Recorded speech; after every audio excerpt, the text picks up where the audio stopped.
حکم کی اتباع کرتے ہوئے پنجرا کھول دیا۔ وہ پرندہ فوراً اڑ کر درخت کی شاخ پر بیٹھا اور اس شخص کو دیکھ کر کچھ چہچہا کر اڑ گیا۔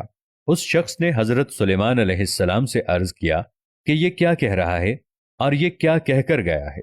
آپ علیہ السلام نے فرمایا، اس نے کہا ہے کہ اگر تو بھی اپنے غموں اور مصائب سے آزاد ہونا چاہتا ہے تو خاموش ہو جا اور صبر کر، کسی سے کچھ شکایت نہ کر، تو تجھے بھی ایک دن سارے غموں سے نجات مل جائے گی۔ اگر آپ لوگ بھی اپنے غموں سے نجات حاصل کرنا چاہتے ہیں تو اپنے آپ کو خاموش کر لیں اور صرف اللہ سے لو لگا لیں، آپ کے سارے غم، ساری پریشانیاں دور ہو جائیں گی۔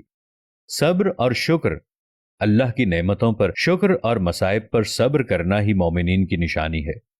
حضور علیہ الصلاۃ والسلام نے ارشاد فرمایا، جسے شکر کرنے کی توفیق ملی وہ نعمت کی زیادتی سے محروم نہیں ہوگا، لیکن